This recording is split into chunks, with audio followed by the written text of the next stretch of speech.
Hello, Arlie, everyone. video. Hello, everyone. Welcome to Team 13, Geochemistry and Society, a series of sessions throughout the week focusing on core topics of interest to delegates across all disciplines, with the emphasis on issues relevant to society, but potentially encompassing teaching and communication. Firstly, our sincere thanks to Adina Payton, for organizing this session. Adina's on our panel tonight, so we can thank her in person. And thank you for the rest of the panel for showing up. And of course, the other thing we want to do is we want to thank Andy, who's our helper for tonight, and to Jackie and all the organizers at White Iron for putting this together in such difficult and last minute circumstances. So yeah, well done everybody. Now, we're your hosts with two tonight. I'm Tom Parkhill. I'm press officer for the Goldschmidt Conference, and I'll just hand over to Barbara.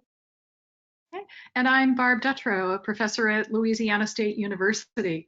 And so we welcome you to this final theme of Theme 15, Teaching and Communicating in the Age of Social Media.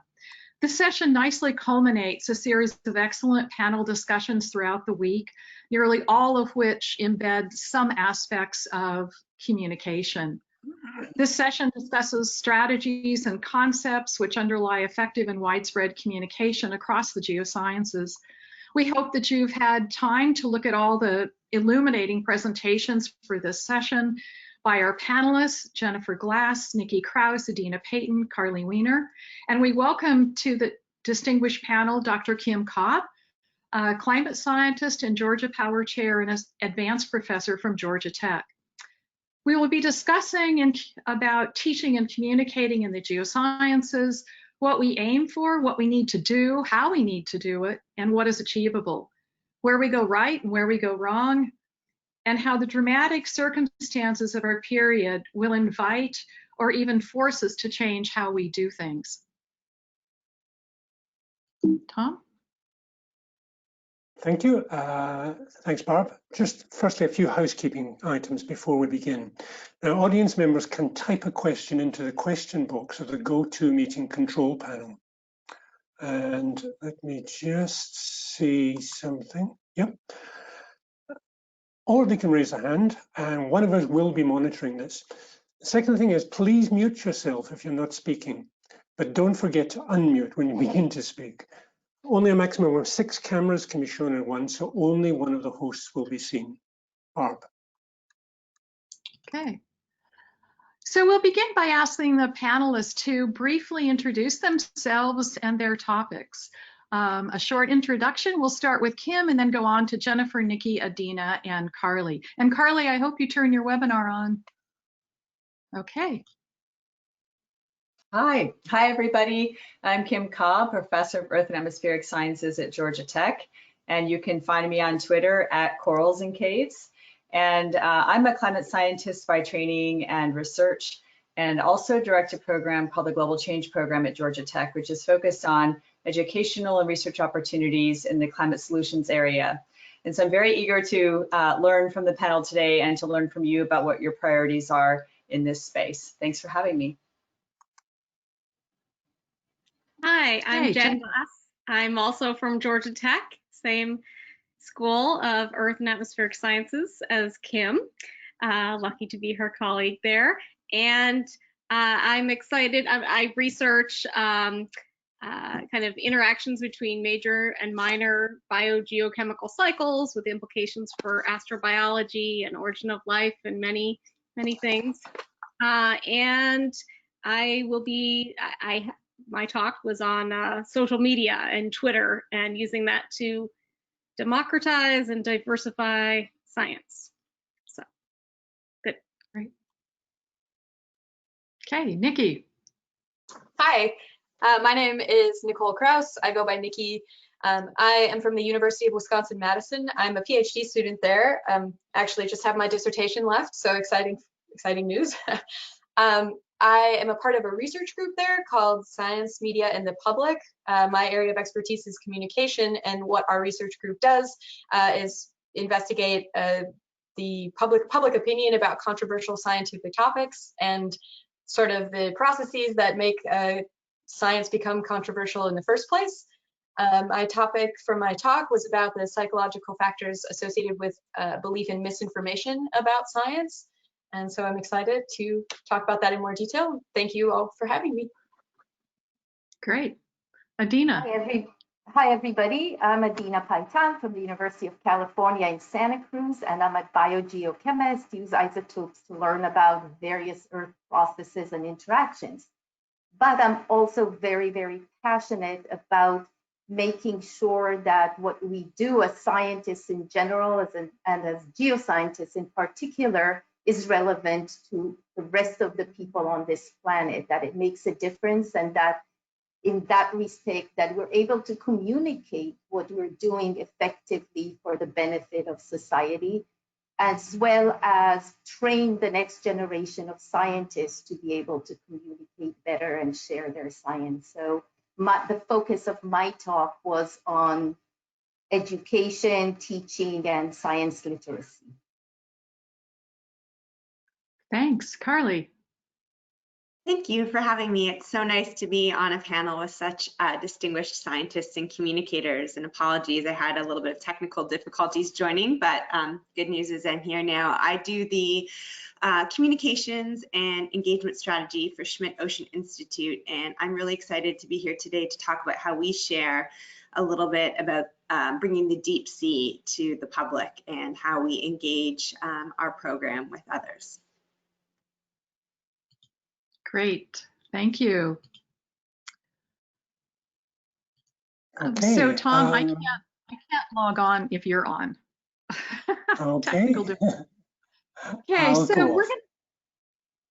so we're gonna begin with a few specific questions as well as some general questions, as you know. And we're going to start with teaching as well as communicating. We're all educators at some level. So we'll begin by asking a question. There is much concern, of course, about the racial and ethnic diversity or the lack thereof in the geosciences, and in particular in geochemistry. So how has social media and Twitter in particular helped to amplify the voices of the people of color in science and promote them in academic jobs? So we're going to begin with Jen, and then we'd like others to join in. I'm sure you use Twitter. Oh, wow. You use Twitter, and we can move on from there. So Jen. Yeah, so this question, really hits home right now, right?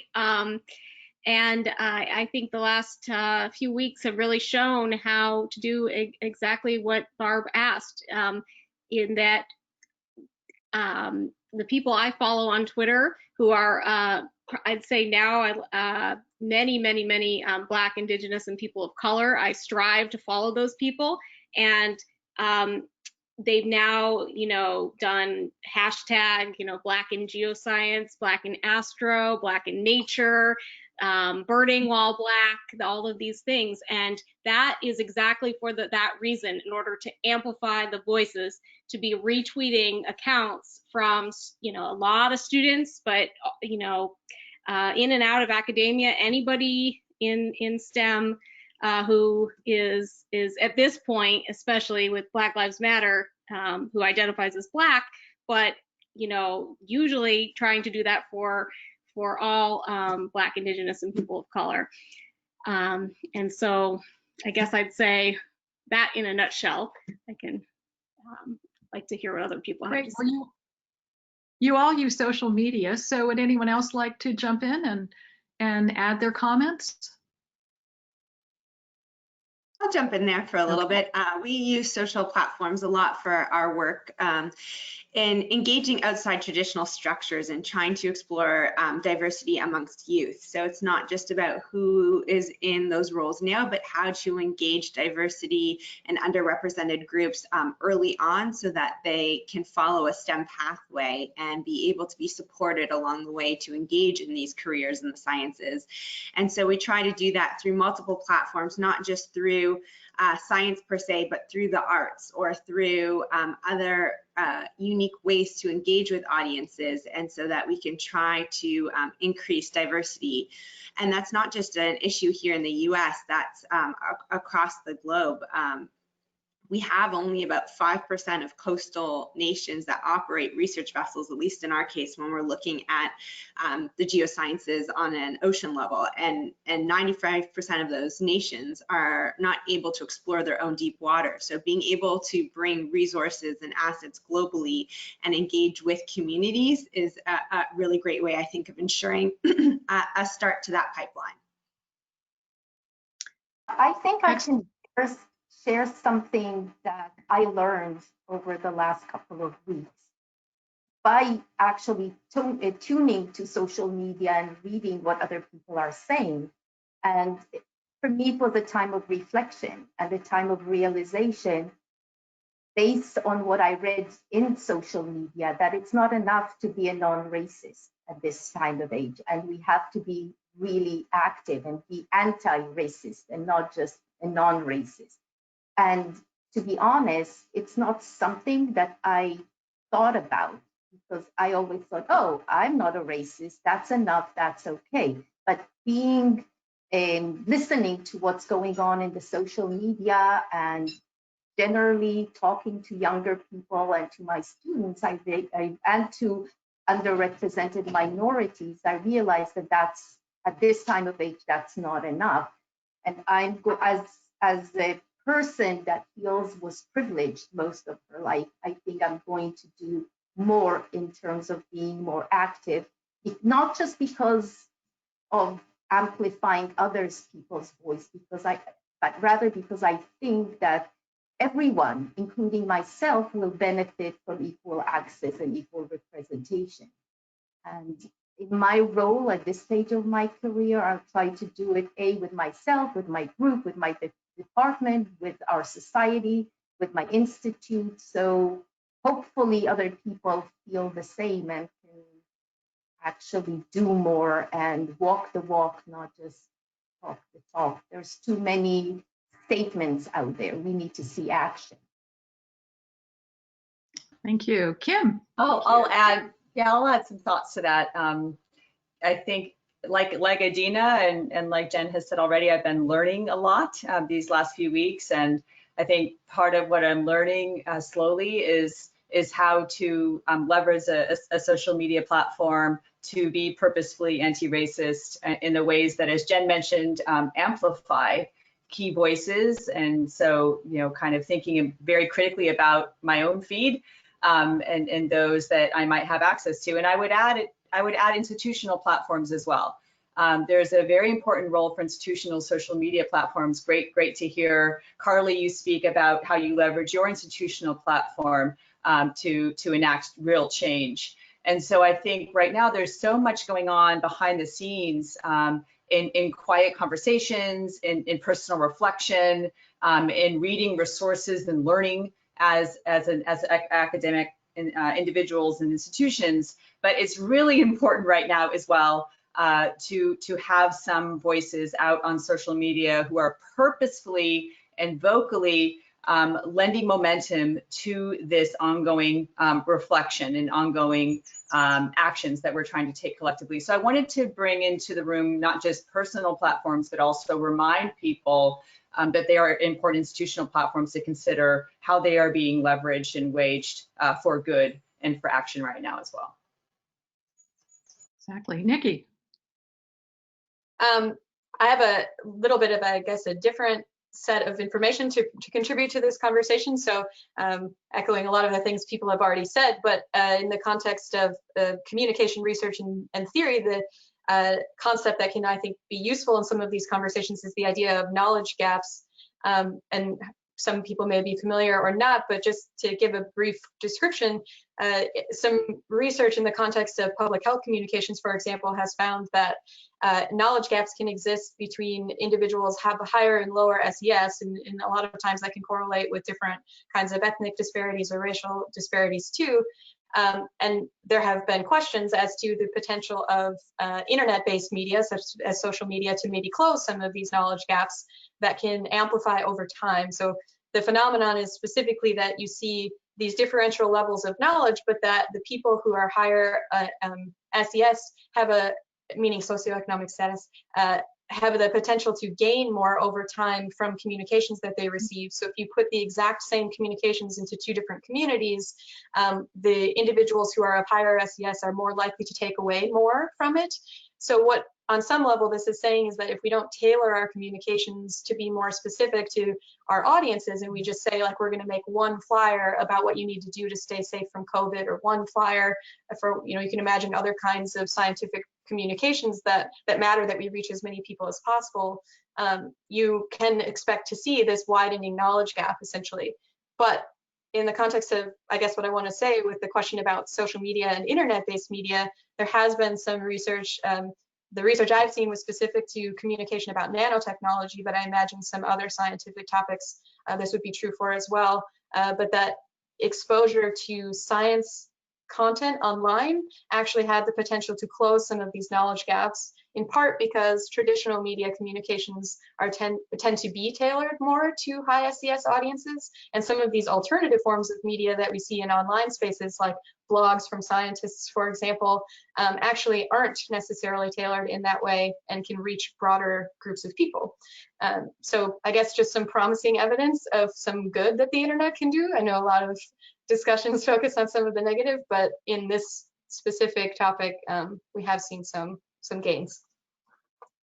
If Great. I could just say one more thing, can I just say one more thing? So I think, especially in terms of Black Lives Matter right now, I would also really encourage everybody to check out a YouTube video that was posted on Twitter by a undergraduate senior student named Joshua Anadu at Oklahoma State, and it's called Hazards of Fieldwork While Black. And I think I'd like everybody who has ever gone on a field trip, to watch that video and just think, I never thought about this before as a white person, but there are there is racial violence that can happen out there. So, as much as we do to recruit, at a young age and these things and diversity inclusion workshops, that's great. But like, if people feel their lives are threatened in the field, or if they're pulled over on the way to the field, that is so unacceptable. And I don't remember ever having conversations about this before, which is also actually quite unacceptable. So I think there's things that we maybe need to take a step back, if I may say, in our community and really re-examine, wait a minute, are there very basic safety issues that we need to deal with, before moving forward? Well, that's right. Well, certainly geosciences is in a field-based, in many ways, discipline. So that's absolutely true. Well, we're going to kind of circle back, and this was a theme we touched on a bit earlier. All of us educate in some way with social media. So do you use different types of social media to communicate with different target audiences? And if so, what's your strategy? And Carly, you've probably done the gamut from very young to very old. So do you target your message like Nikki had said? Yeah, we try to target our messages based on the platform. So we do a lot of work with our visuals because we have the fortune of being able to get some really incredible imagery from the field work that we're doing. And so we'll try to engage with a younger audience in terms of Instagram when we're using our visuals, but our blogs per se that highlight a little bit more of the science that's taking place and go into a more complex topic sometimes. We'll target more of a specific audience that's interested in the science writing for that.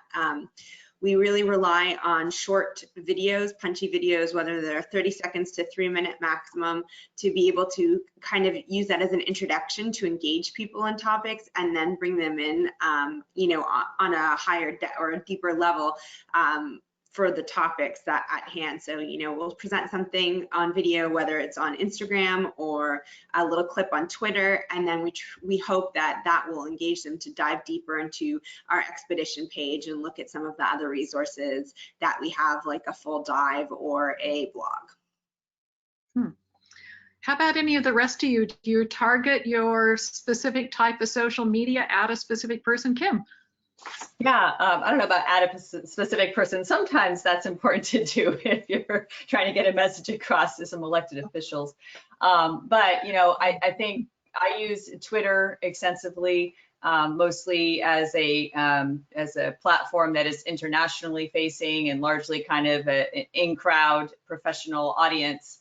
And so that's kind of sharing resources, and as Jen said, nowadays amplifying as I can within that crowd, and bringing hopefully new people into that crowd of conversation. And then Facebook for me is much more locally facing, and that's, I don't know if that's universal, but that tends to be how I divvy up my messaging. So if you come to my Facebook feed looking for the Twitter content, you're going to be disappointed. I never copy paste across those platforms.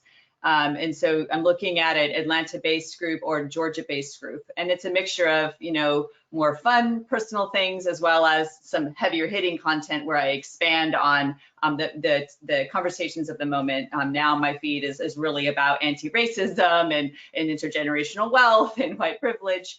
And I'm able to dig deeper into those issues and engage in conversations more readily. And then my Instagram is really for even a smaller group of in-crowd. I should note that our Georgia Tech Global Change Program Instagram account is very student-facing. And so when we message on Instagram with that institutional account, we're always thinking about students. And I'd encourage folks to look up our Instagram feed for how we've been partnering to amplify the Academic for Black Lives campaign this week with a series of Instagram posts every day. So just to differentiate again between institutional accounts and personal accounts and some of the ways in which I approach that complexity. Great, thank you. Anyone else? Adina, Nikki, Jen? Most of my involvement in social media is focused also on teaching, and the audience I interact with most are students and teachers and professional societies. And in that respect, I usually use more blogs and Skype as scientists and things that are targeted towards education of specific audience with specific content, literacy, and giving examples of who are scientists, what they do, how they look. So literacy, science literacy. And then I also engage in things that take more time, like writing op-eds about things that are close to my heart, which I either publish in newspapers, local or more general, or in things like EOS, where I'm confronting my own peers and society and sharing my opinions. I use the other Twitter and Instagram a lot less. Okay, thanks. Nikki. Yeah, I was just thinking about this in the context of misinformation about science, because that's more the area in which I work. But I agree with others so far who have said that, you know, different platforms serve different purposes, and if you're communicating in one, obviously you would need to know what your goal is and the audience you're trying to reach. And I say in the context of misinformation specifically that what I think can be valuable is not just necessarily thinking about the fact that information can impact the people. You tailor the communications for the people that you think your message is going to reach, but also the fact that information in social media will spread to audiences that you didn't necessarily intend to reach, and in some cases you hope that it will spread beyond a particular audience, so that you're not just preaching to the choir. But one thing that I think is potentially problematic sometimes is that some of the communications that are maybe most important to spread, for example, maybe promoting the effectiveness of childhood vaccinations, as an example. If we tailor it just to the audience we know we have, and not necessarily to the audience where it's possibly a bridge into the communities that most need to be reached, then we limit the effectiveness of the communication. So if there's a way to keep in mind not just the people you have, but the people you also want to have, it turns out, based on some network analysis research that I was not a part of, but other wonderful people have done, that the anti-vaccination communities are actually particularly effective at reaching individuals in social networks who are bridges. And so their messages tend to reach further than some of the people who are trying to communicate the efficacy of vaccines, who aren't reaching those bridging nodes in the networks as effectively. So just something to keep in mind, I guess, if you're communicating on social media, maybe try to reach the people who can bridge you to new audiences in addition to the audience you have. Well, that's excellent. Thank you. We have a question. Oh, sorry. We have a question from the audience, thanks, Daryl, that says, what strategies would you recommend on how to interact with individuals who are openly belligerent to science? I guess Nikki could take that first and then follow up. I guess, Kim, you probably, and all of you have had experience with that. Yeah, I think one thing I will say, which I think maybe frustrates people sometimes in response is often that it depends. This one thing to know, I guess, in the research about effective science communication is that science is not monolithic. I mean, you all know that as scientists, like you have expertise in a particular area of science, but communities of people who are anti-science are not often anti-all science. They're just misinformed or take a particularly antagonistic stance toward one aspect. So, for example, it's often the case that more conservative groups tend to be totally fine with what sometimes in the literature is called production science, or science that seems to produce some kind of economic value for society, but then they're like less supportive in some cases of science that seems to create some kinds of checks on environmental science potentially being one they tend to attack. So I guess I would first caution that whatever you're communicating about, you might not be dealing with someone who's anti-science entirely, but just anti a particular thread. And then I would say one piece of advice I would give is to do anything you can to try to communicate on this person's terms, in terms of the things that they specifically value. And so that's why you see individuals like Mitt Romney, I guess, trying to promote support for climate change mitigation or other kinds of policies that maybe would be pro-science, seemingly more so by talking about competitiveness and the economic value and needing energy independence, rather than trying to continually touch on things like the importance of protecting the environment. If it's not a value system that the other person identifies with, you're going to get nowhere. And actually, the research would suggest that your message will backfire and they will dig in further into their anti-science attitudes. So that's just one strategy. There are others, but I would like, to give other people a chance to speak. So just one idea. Hey, Kim, would you like to follow up, or Jen? Sure, I'll be quick here. I think within climate science, and obviously now with epidemiology and virology as well, there's a very, very vocal minority of our fellow Americans who are, frankly, global citizens as well, who are very vitriolic on these topics and not afraid to unleash a whole pile of hate on you, especially with the anonymity that social media affords. And so, they say things to you that they would never say in person. And so I think it's important to differentiate engagement in that kind of in-person context and in lectures that I might give, where there's an opportunity for exchange, even in classrooms, frankly, where people should feel free to voice what they heard or have you address the issue of the moment that may be very controversial. And I think that's an important part of feedback to us as to where folks are and how we can provide more value to society. But I definitely do not spend a lot of time on social media engaging with that very vocal minority of people who are just there to cause destruction and hate.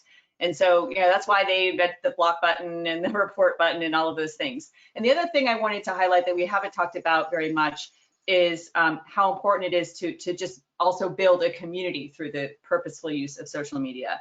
It's not really, for me, about growing followers or reaching all those nodal points. That would be a very different goal, and maybe somebody would be much better at that than me, and I'm not. So I'd love to hear from Nikki about some of those best practices, but supporting each other in this space and sharing and not feeling alone as a person who aspires to communicate effectively on this topic. I think it's really critically important as well, and a really great thing for folks on this webinar to remind themselves that there are many purposes out there, and one of them is to support each other and build community. Thank you. Jen. Well, actually, yeah, everybody's made great points. So I'll just take another side branch of this is something we touched on, I think, in the videos is Wikipedia. And I've experienced lately, that's a very important science communication tool. And it has great potential and value. And I really encourage professors and classes and students to use it, and I've used it very productively in classes and had wonderful experiences. But what I found was a very different experience was when I started writing biographies of Black women in geoscience and geochemistry, especially. That was really eye-opening, because I realized that there are these. And even now, I'm worried to say this because they actually accused me of canvassing, so that they said that I was bringing in like outside people to write comments to defend a page, which apparently you're not supposed to do, even though I would assume all of them are doing it too, but I guess because I tweeted about it. So anyway, there's this gatekeeping so Wikipedia is great because it has lots of rules, and that works really well for, objective pages, but then objective, in situations like, vaccines, and you could see how people can easily manipulate things, and especially with racism, because when you have notability, the bar for notability for a Black woman, is like astronomically high compared to what it is for a white man, I will say. And it's like sitting in on a really awful, I haven't been in any of these in our department, but what I imagine to be a really awful tenure and promotion committee meeting, that is what the talk pages on the Wikipedia sites are. And you can go look at them for yourself if you'd like. Not that I'm canvassing, but. Okay. Well, we're gonna quick segue, and then I need to release control here to Tom. But we want to come back to a bit of teaching, and Adina has worked a lot with data and data online. So in our world, which is so data rich, how do you teach students to see through the trees to get to the forest, and how these techniques changed over time? And what's your experience with teaching with real-time streaming data? And Carly, you have some experience here too. I think the fact that we're so data rich, we have to take advantage of it. And I think having students that are data literate and that can understand what is data, how is it collected, how can we evaluate it, how do we assess it, and what can we learn from it is really, really important to provide them tools also to evaluate other views or articles or data or information that they see later. And I think to do it effectively takes a lot of time, and you have to be ready to change what you normally do, focus on your students, on your audience, and not on yourself necessarily. So don't think how is it easiest for me to teach that, but think, what do my students know? How can I facilitate their success? And in that respect, I think each lesson plan where you're using authentic data has to be crafted. The good thing is that there's a lot of resources out there. There's educators that have already prepared, and they're experts, and there's lesson plans that you can start with and you can adapt for your needs. But you can't just pick it out of the internet and say, I'm going to do that tomorrow. You need to do it months in advance. Look at it, evaluate it, see how it fits your classroom, the background of your students, tailor it for your needs and your goals. If you're ready to invest in that, I think you'll be a much more effective educator and teacher. And again, start through the whole learning cycle. What is the background of my students? What are the goals of this lesson plan? How do I get from every detail of teaching and engaging and increasing the curiosity of the students all the way for them to actually feel empowered and feel that they got something out of it. And I feel that a lot of times, if you choose data that is relevant for the students, so it's either place-based or something relevant to their community, they connect to it much better and they're more happy to engage with it. But you have to give detailed instructions so they don't get disenchanted and lost and feel that they can't deal with it. And that's easily done if you actually putting the time and planning. And as I said, you don't have to reinvent the wheel. There's tons of resources out there. And in my slides, I actually share some of these resources. And I hope everybody who cares about teaching takes the time to go and look into these resources. Okay. Okay, well, I think I need to move off. I think Tom is going to take over now. So he has some questions for the rest of you. Tom. Okay, I'm here. My webcam limit is reached. I don't know if you can hear me. No? Okay, I'm here now. Thanks. Okay, thanks very much. This has been really interesting. I'm really thoroughly enjoying what I'm listening to. I tend to work in communications. I'm a press officer. And that, for me, the things that I've heard tonight have been really reassuring, simply because you've spoken so much about actually dealing with individual audiences and treating everyone different, and not just try and think that science is just a simple communication method where you just put information out and everyone believes you. And I'd actually like to go back to what Nikki was saying, particularly in her talk, because she was actually talking about what technically is called is a sort of system whereby people think that if you tell people the facts, then they'll believe it, and that's not always true. This is called the deficit model, and this is sort of largely discredited now. But Nikki, I wonder if you could give us a good example, maybe a practical example of what works and what doesn't work, because I actually think that would be really helpful just for people just to see what they should be doing and not working and not doing, both perhaps maybe at a general communication point of view, but also at a personal point of view, personal communication, because I've found sometimes I'm okay thinking as a science communicator, and then I go and meet people in my yoga group or in my cinema group, and they're anti-vax, and my tendency is to shout at them. So tell me what I'm doing wrong. Oh, yeah. How long do I have? But I agree. Okay, one comment that was made earlier that I was really excited about was somebody saying that, I think it was Kim maybe, who was like, it's very different to communicate in an online context or in an interpersonal context. So the distinction you're making in your question, I think is good. And also it's very different to communicate to, I guess, the version of communication known as mass communication versus recognizing that you're communicating within a specific community of maybe interested people. I'll add one other variable, which is that sometimes the communication might be with an audience that's uninformed, which is different potentially from an audience that I would describe as more actively misinformed. And you'll have different communication challenges depending on the state of their knowledge or misinformation, I guess. But as sort of general best practices, it can be hard to come by given the fact that you can have all these different nuances to your situation. But the practical advice that people I work with would tend to give would be to say, you have to know what your goals are and you have to know your audience. So even you can set yourself up to even be able to evaluate it if you've succeeded. So if you're talking to someone who's anti-vaccination, knowing right off the bat what your goal is, are you trying to actually change something they believe? Are you trying to change a behavior?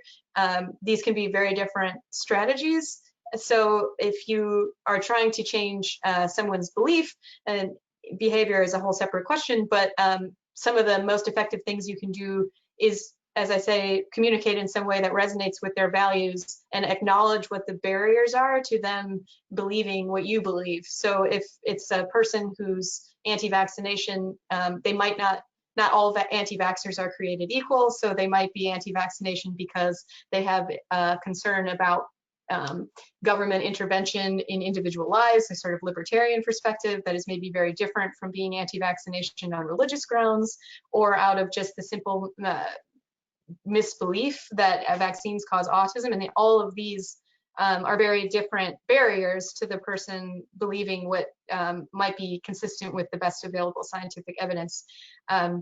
So I guess one key thing to do is to understand which of these things it is, and then try to communicate in a way that acknowledges that barrier explicitly. So you say, like, that you understand or you see this as a barrier to their belief, and anything you can do to legitimize it, as painful as it might be if you disagree strongly, will gain you some kind of credibility in this conversation, and credibility becomes quite important.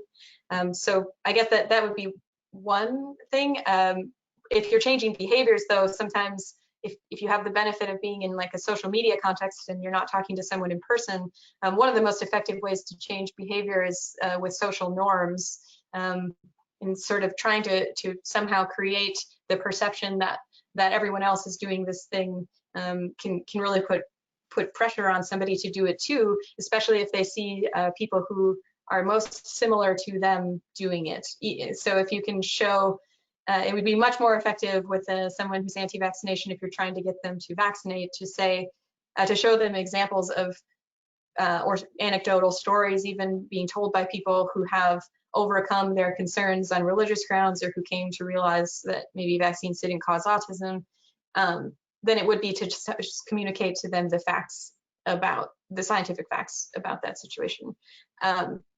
So communication from their peers, if you can somehow find them, would be more effective in that scenario. Don't want to go on for too long, so I think maybe I answered most of your parts of your question, but am I missing something that you would like me to come back to? No, I think that's been very helpful indeed, actually. It's very good to be able to actually give some context to what maybe you already think you should be doing. And I think it's very important, as you said, that you don't just come back with "you're wrong," and this is why you're wrong. You actually have to meet people halfway, and that takes a lot of discipline. And you need to, as you say, care for them a little bit, meet their expectations to some extent. I'm just wondering if anyone else on the group, anyone else in the panel, has any thoughts on this. I would like to say something quick. I deal a lot with climate deniers, and the way I found is most effective is to leave out the blame factor.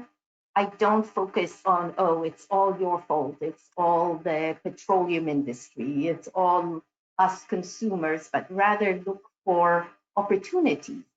How can you benefit? How can you do good for yourself by lowering your carbon footprint, for example? How can the petroleum industry, maybe we can make profit from going into alternative energy and so on. So I find a common ground that diffuses the conflict and kind of talks to the values that we have in common or could have in common. And it's kind of not being completely true to myself, but it works. I'd add one more. Go ahead. I was going to say, the only thing I would add in this topic is that storytelling can sometimes allow you to have pathways to different topics that make it a little bit more approachable. For example, exploration or discovery or something that captures a broader attention can then lend itself to an early start or introduction into a deeper conversation about impact of climate change on the ocean or whatever it might be. And so that's another technique that I think works really well. Kim, sorry to step over there. No, absolutely. I echo that. I when I do talk about climate change to public audiences, I always start with all the pretty pictures of my scuba diving and bring them along underwater, and then I show them all the dead reefs. And it's very jarring for the audience, just as it was jarring for me to witness that. And in the last several years, even gone into unpacking that narrative of what it felt like to see those reefs and share that that personal account with them, and then talk about why that has motivated me to be so proactive with respect to my own carbon footprint and aim for systems level change on this issue. But I wanted to go back to the choir, because there's so much that we need to do in terms of engaging and empowering and activating the choir, which is the largest portion of this country is the choir. They are not the deniers. Those people are thorns in our side, and they do prevent some very important action from going forward, because right now a good portion of those people are in very high offices. But aside from that point, we really have this very large choir to activate and empower and engage. And that's the issue for me on a lot of these anti-science issues, is just keeping these topics in conversation, even when it's relatively unpleasant, even when you feel like you're amongst everybody that thinks the same on an issue. Having these conversations is critically important, whether it's Black Lives Matter, whether it's about carbon footprints, whether it's about voting patterns, whether it's about vaccination schedules. If we want to see movement on these systemic issues, we're going to have to talk about it with our friends, with our families, and basically never be quiet. So I want to, call that space into the room too, because that's something we take for granted, and we actually lose the choir when we focus too much effort on the very small fraction of folks that are the minority voices, but very vocal right now. And that's what one.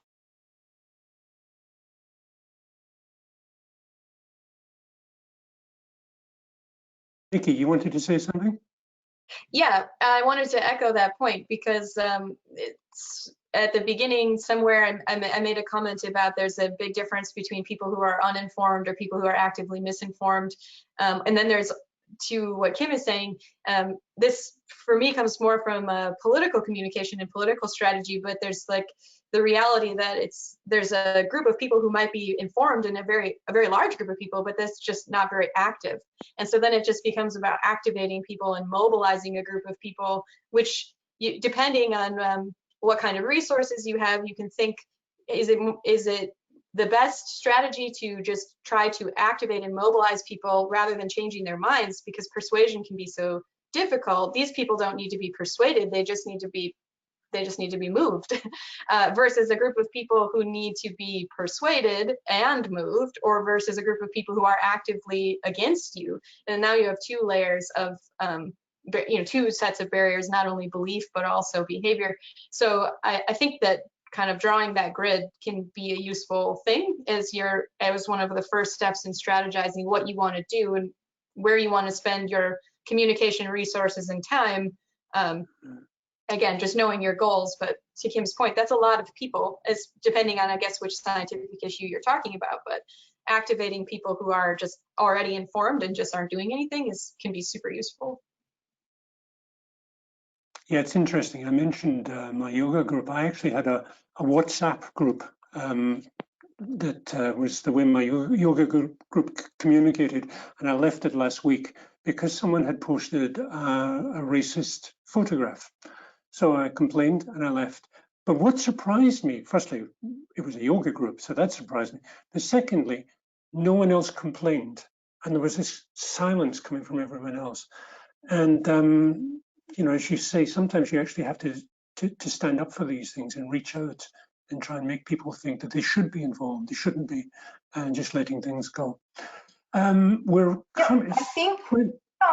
I think we should actually provide training to all of our community in bystander intervention and in, communicating effectively and so on. That will mobilize more people who currently have the same opinions but feel uncomfortable or untrained to do that.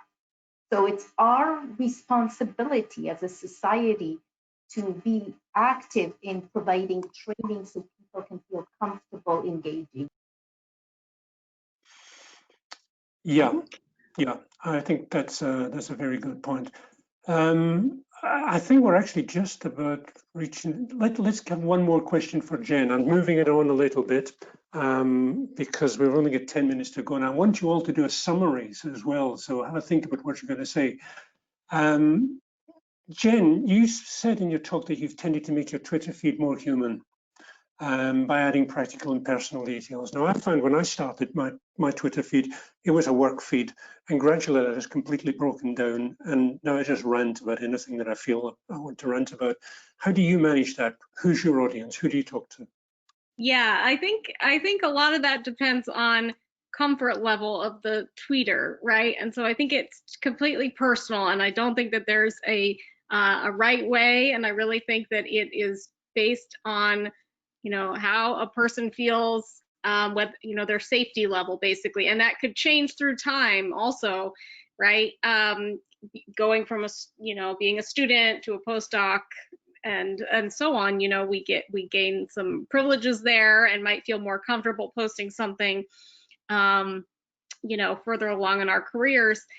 But I see a lot of people actually recently opening up a bit more, people who said, I'm going to keep this strictly work, who always had kept things strictly work, you know, but now realize these boundaries between the work and not work are just much harder to define than they were, right? I mean, we can call it, you know, politics, and yet it's also it's human lives, it's people's lives in our labs, you know, it's not, you know, it's very personal. And so that can be very difficult for people that strive to only keep it work. You know, I would encourage people to consider opening up, or just at least opening up to reading other people's accounts of more than just their maybe it's just reading, like Adina was saying and others were saying. Sometimes it's just really helpful to, Twitter is amazing for just following people and learning from them. Yeah. No, I agree. I think that's a very good summary. Adina, you were talking about what we should be training people to do in geochemistry. Any thoughts about that? Any more thoughts about that? Yeah, more thoughts. I think as geochemists, or geologists in general, climate scientists, what we do is very, very relevant to society. And unfortunately, people do not realize that. We don't have a lot of underrepresented people or even large majors in the geosciences, mostly because people do not know what we do and how much it's relevant to their own lives. So we have to be a lot better on making this clear early on from K through 12 education. At least in California, you don't even learn earth sciences in the elementary school. They only have life science and physical science, and you have to kind of put in the environment and the geology and all of that. Somehow it has to fit the life science and earth science. So we have to be more proactive at providing information to the general public early on, so they realize that what geochemists, geologists, earth scientists do is important for their own lives, and that we provide them opportunity and understanding that there's jobs in that. And my last thing is that overall, I'm actually quite optimistic, because when I look at the younger generation, I see that they're a lot more proactive, and they understand and they care and they do stuff. So I'm hoping that the future will be brighter.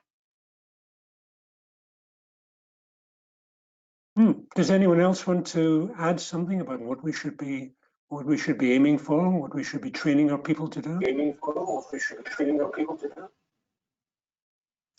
So yeah, I have perhaps very strong opinions on this point, but you know, if I could really, you know, lay down a vision that I think is more comprehensive than the one that I went through as an academic, it would be to expand the purview of what it means to do research, and expand the purview of what it means to teach, and explicitly include evaluation and metrics and support for academics and scientists more broadly who want to engage in diversity, equity, inclusion work as a core part of their professional lives, to expand the definitions of what it means to be a scholar to include public engagement and what their definition of that is. And so the lanes that we have drawn for our community are so narrow that we have actually excluded so much talent and bypassed so much opportunity as a discipline, as Adina was saying. That's part of why we find ourselves here.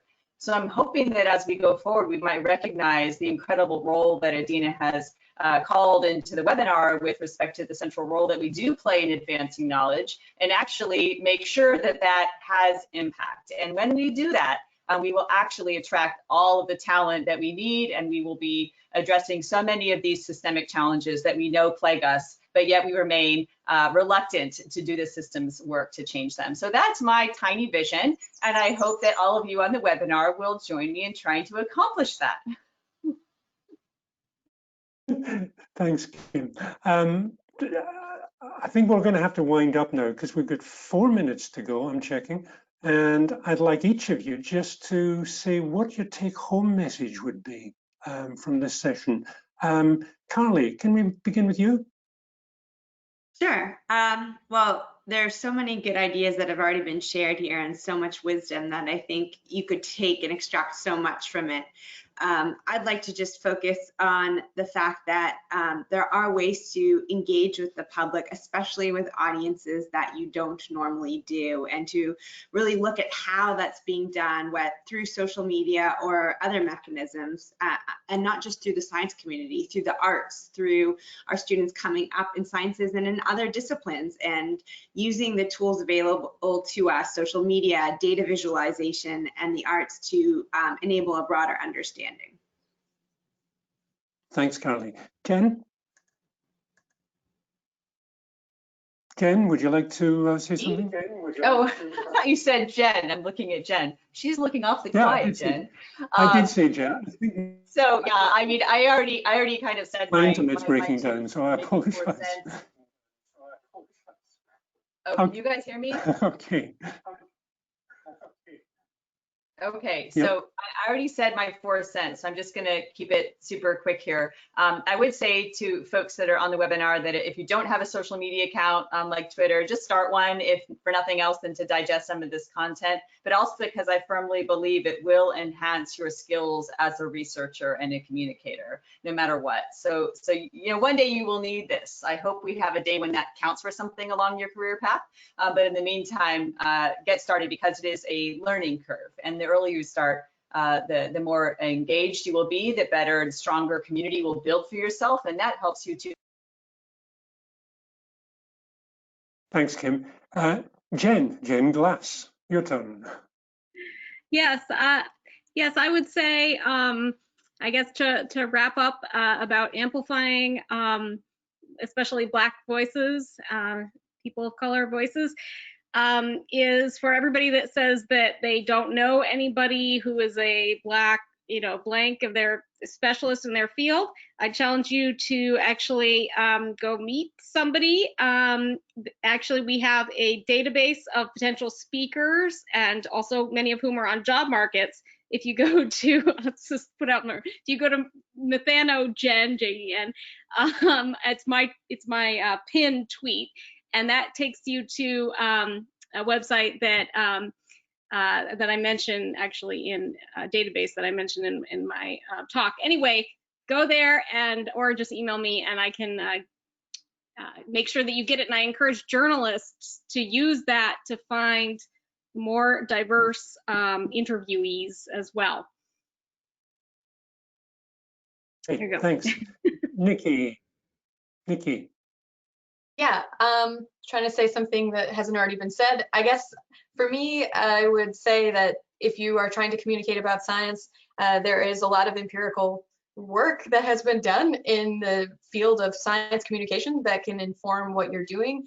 And some of it might actually, you might find that the advice that stems from the empirical work is counterintuitive in some cases. It was part of what I was trying to communicate with my talk. So I would check it out, I guess, before communicating specifically. And then I would like to echo something that Kim said, which the research group I'm a part of did a large scale survey. It was a census of scientists at land-grant universities in the United States, and we were asking people about their thoughts on public engagement. And the promising thing was that overwhelmingly the scientific community was saying that this is something they wanted to do, but also overwhelmingly felt that there weren't incentives built into the structures and institutional, systems that would create space in their careers to make it possible. So whatever we can do to change some of those things, I think would be in everyone's best interest. Thanks, Nikki. Adina? I've said too much, but I think I'll just finish by saying, just do something. Do something that you feel comfortable with. Do something that you think you're effective at, but don't be a bystander. Do something to foster change, because we need everybody to be part of this.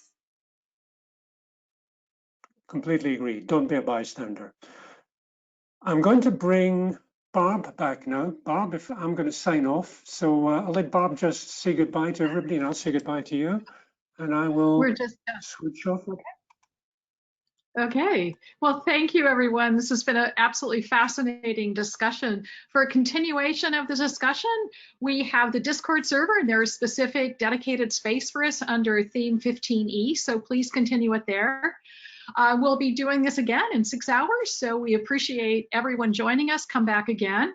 Our sincere thanks to all of you who have brought so much of your expertise to us, and all of you who have participated, and to all the audience members. So thank you very much, and we'll see you a bit later. Aloha. Thank you.